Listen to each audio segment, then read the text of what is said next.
It'll be better.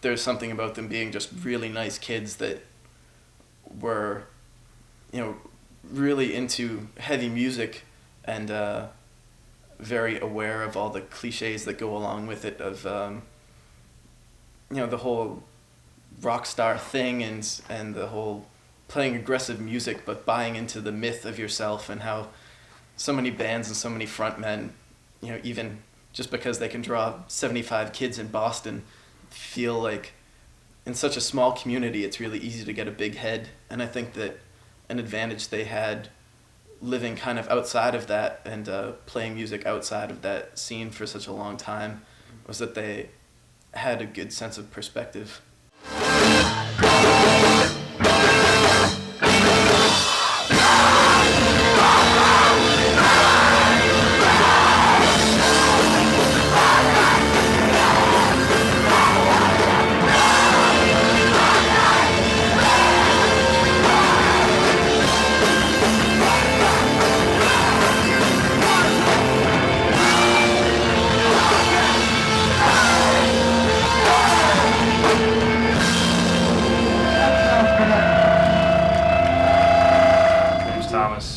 And I play guitar.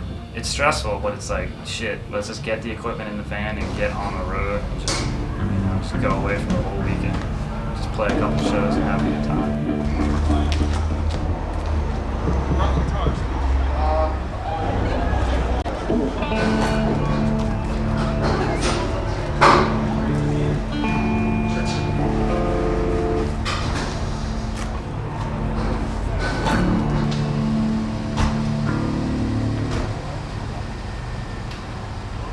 I couldn't afford it. The last payment never went through or something. I just forgot about the bill or something like that. So right now the van's not insured. Oh, awesome. Not that we can afford it anyway, but we're gonna have to get it reinsured. I don't know if I can even have the van in my name anymore because there's just too much shit that I have to deal with financially right now. On top of trying to get out of defaulted school loans and my own car and everything like that. But it's just one of those things that it's just too much. So it's something we can talk about later. But if we're gonna catch up and stuff, we're gonna have to start playing more shows. Yeah. And that sort of deal. And that means that's probably gonna have to mean playing little DIY shows or whatever, where you can at least if we can just make $100, make $100 a show, that's something, Yeah. And having everything come out of our pockets is just not. It's just too much right now. It just can't happen. It's not too much. It physically, financially, it can't happen. I'm Jamie Mason, and I sing and I write the lyrics in Neverwires. We started doing just a little basement band for a joke band, for fun. It was a band called Axe Wielder. It started as a joke. And it still kind of is a joke, I guess. But pretty much every band I think starts like that, or most bands start like that. We were bored and we wanted something to do, so we just started playing together in my basement and on Martha's Vineyard. It's just a group of guys that were all kind of into punk rock, so we started just playing for fun on weekends in the basement. And the whole thing was the whole deal was to have it was something we just talked about. We never really did it, but it was oh yeah, we'll be Guar and have playing in furry barbarian underwear. And the joke was just it was just a joke in general. Then we just talked about and had fun when we'd play just gross metal stuff or whatever. Just the whole deal was to be as heavy as possible and whatever. And then more people started coming along and play shows in basements and stuff. This is all in Martha's Vineyard, so there's 25 kids, around that we're all friends with and stuff. we'd have barbecues all summer long and just play shows in their people's basements and stuff and just have fun with each other, you know, and it was great. It was really awesome, and then we all ended up coming here and just actually pursuing it for real.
Songs were like a minute long. You get bumped into the songs over in 2 seconds, you tune.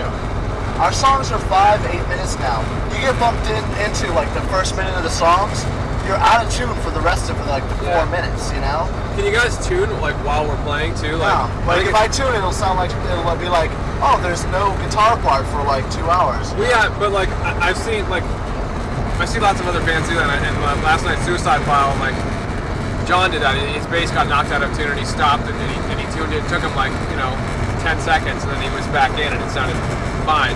I think it's better to have that than to have like half of the song sound like sour or something, you know.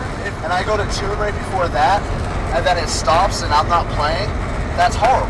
Well, no, I mean obviously not at that time. Well, I'm saying there's a lot of parts like that where it's like, oh, me and or Tom are like. Like the melodic part, the I think if somebody's out of tune during that part, they can stop and tune for a second and then come back in, and they're not going to be missed that much. And those are the parts where it's noticeable. At first, I was definitely like, all right, somebody's out of tune. And then as we kept playing the part, I was like, maybe I'm just hearing things differently. It sounded off to me too. See, that's the type of part that if we're out of tune, it's going to sound fucking horrible. Yeah, that's the thing. Usually one of us outside of practice will have an idea. Come to the space, play the idea, present it to everybody else, and for instance, if it's like a guitar part that Don writes outside, he'll be like, this is the part I wrote, check it out, he'll play it, and the rest of us will listen to it and watch him play it. Ryan will usually, mess around with the drum beat for a little bit. We'll talk about what direction Don wanted the song to go in, and add some stuff and try to take it from there. It's a very democratic process where if someone doesn't like a part that someone else has written, or someone doesn't like the structure of the song, then it usually won't get finished until everybody's happy, which is good, because I like having everybody be happy in the band. I wouldn't want to be playing something that someone thought was stupid, but it can be really trying on your patience, especially when you're the person that likes it. And we all, we'd write the song, we get a basic structure down, and then we push it and tweak it and, change a part here, drop a part there, and then change it around, and then, and then move on to a different song, and then change that around, get a skeleton of the song down, add to it, drop it, drop some parts, tweak it, Maybe we shouldn't practice until we have some ideas, until someone's got some ideas. That way, I like it because I think it's definitely much more of a collaboration as opposed to one person just sort of dictating everything and saying, this is my vision of the song, this is how it's going to be, And I know there's a lot of bands that work that way, and they have one workhorse of a guy that's just nailing out songs and Right. that sort of thing. But we tend to write a lot slower because we write almost completely collaboratively.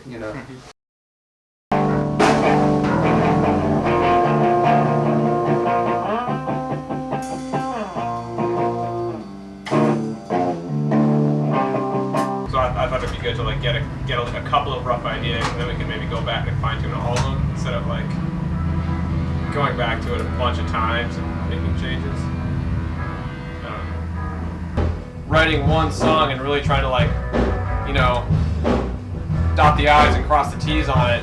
It'd be better to have a couple of things that are rough and then try to approach all of them together and fine tune them instead of like really polishing one thing and then starting completely fresh with nothing and starting a new thing, I think it's just the difference of opinion. Yeah, I just don't agree. Alright, then we don't agree. We can agree not to agree. I feel really good about what we did with that. And so I don't, Really? so I don't feel like it's so half-assed. Don and I are playing two completely different parts for the part which was like, I've analyzed the shit out of it because I've been listening to it all the time. I'm psyched about that song. I mean, just the only thing that makes me not psyched is that we just have that one, But we don't. It's like that one song has 4 or 5 different parts. Plus we have a whole other couple riffs over here. Okay. I don't know. We're just gonna talk in circles about it. I thought we were already there. I mean, I thought that everyone did know their parts, but I mean, honestly, there's drum parts that are like, we recorded that so fast. yeah. I know it's still very rough. So. Okay, we'll work on that. It's fine. I don't even want to like talk about it anymore. We'll do that. It's fine. We'll work on that first song. With 3 members changed, that it's not really the same band anymore. But Yeah. But going back to, it feels like one spirit that's kind of gone on since then too, and a lot of that has to do with Jamie and Ryan's friendship. Mm-hmm. But going back to the first time, kind of being around those kids and being in a tiny basement where you pretty much had no choice but to get all covered in sweat and spit. It's cozy down here, and I hope this show goes well. And I hope that this is a great space, and I hope people continue to come to it and be respectful of it. And I hope it's something that works out in the future to be a places like this are a pretty valuable resource in the punk rock community because they are few and far between. It was this show where it got to I think it was the end of the last song or something really triumphant like that. Maybe it was just the end of this one particular song where everything built up and then the power cut out and everyone was still screaming along and falling on top of each other. Total darkness. There's just sweat and bodies and everyone yelling and falling down everywhere and hurting themselves and that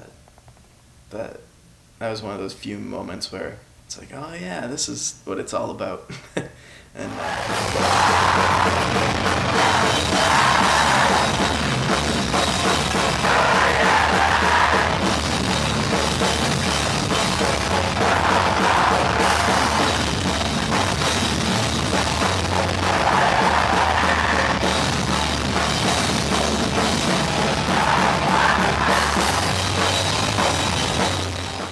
Here, just right off the bat, there's just so much enthusiasm for anything at the time. Like when we started, it was, just so many kids were into punk and hardcore. I mean, you can play a show pretty much anywhere. It's just so many kids would come out. Like you play your first shows in front of like, 30 or 40 kids, which to a lot of younger bands, that's a huge amount of people. Boston, New York, the whole East Coast has a real positive music scene, and I think it's great, and I'm lucky that I grew up around here and got involved in music. I've I've been pretty impressed because we've never asked too much from Boston kids or anyone. Basically everything we got was from the generosity of the kids that came to see our shows. We're like working really hard, and you know, nobody cares. But it's like, you know, why should they? Why should anyone care? If there's, so what? You started a band, like, who gives a shit, you know? Like, and nobody has to care at all about it. And when people do, it's an amazing thing. Yeah, I just want to say thanks to, we've been trying to play this place for a really long time. We haven't ever been able to do it, so it's really cool that it kind of jumped on last minute. And we really appreciate it, and we're really stoked to be here. Well, I think Boston has been really good for us. Playing in basements, and the kids are really supportive. There's like basement shows that, you know, tons of kids piled in and people singing along and clapping, you know, and it's just real supportive of like the local bands. And it's just like, it's just something that keeps pushing you, encouraging you.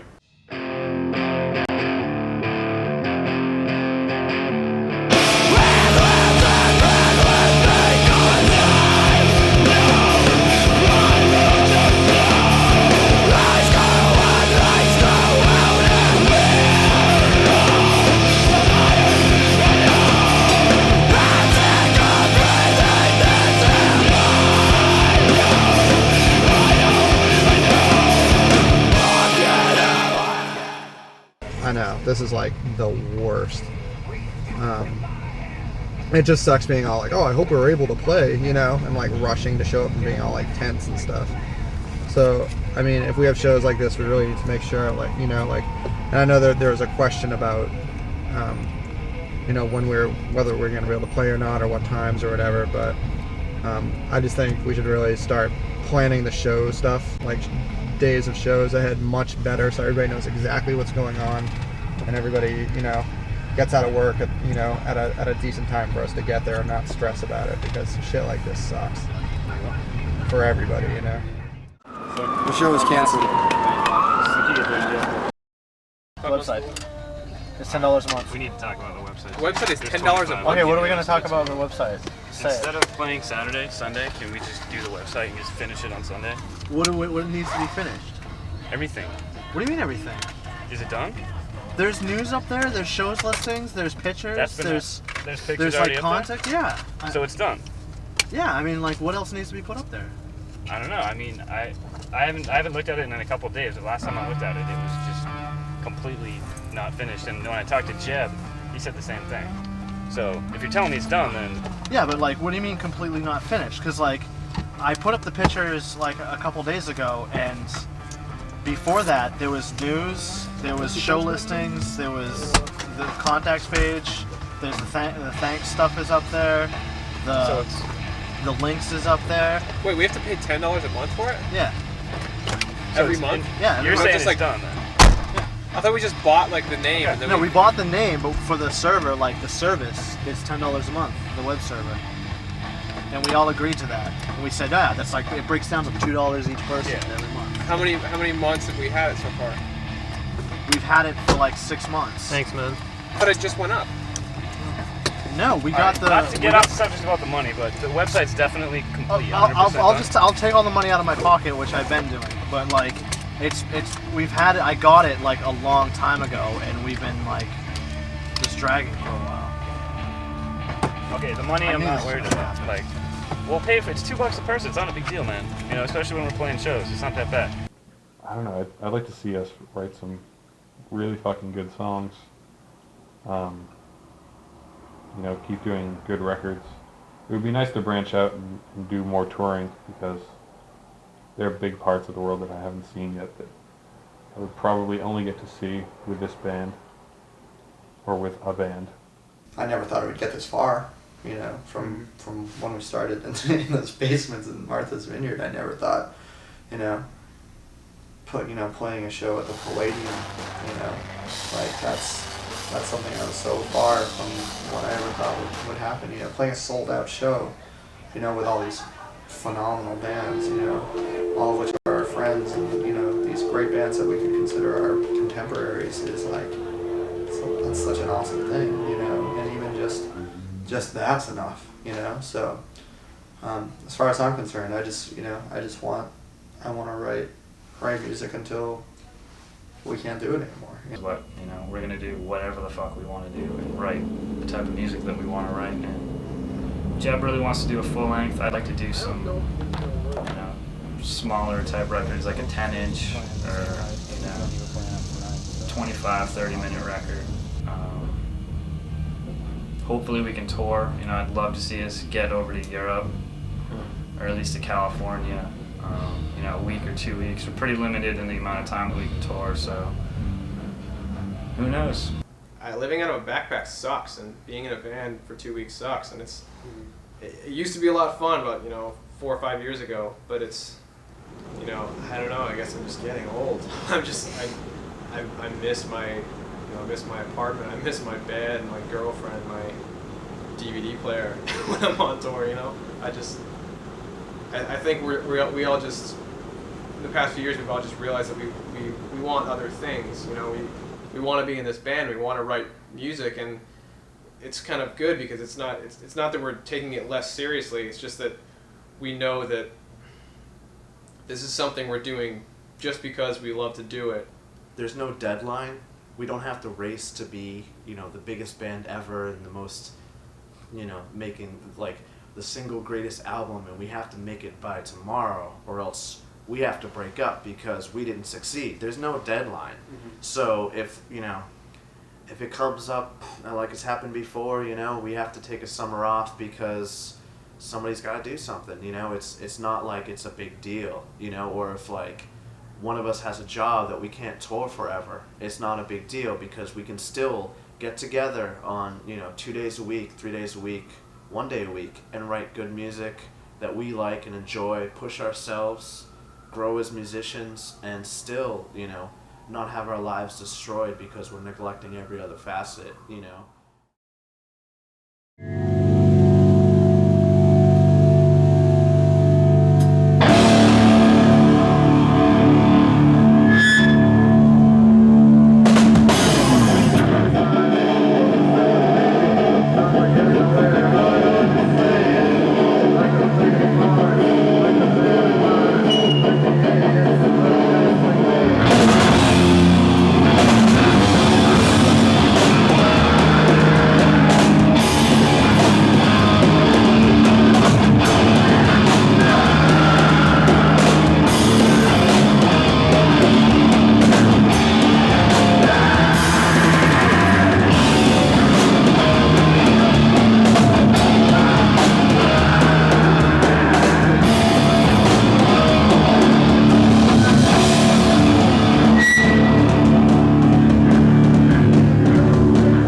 fix them? I guess it's not really our corn. I'm kidding, take corn.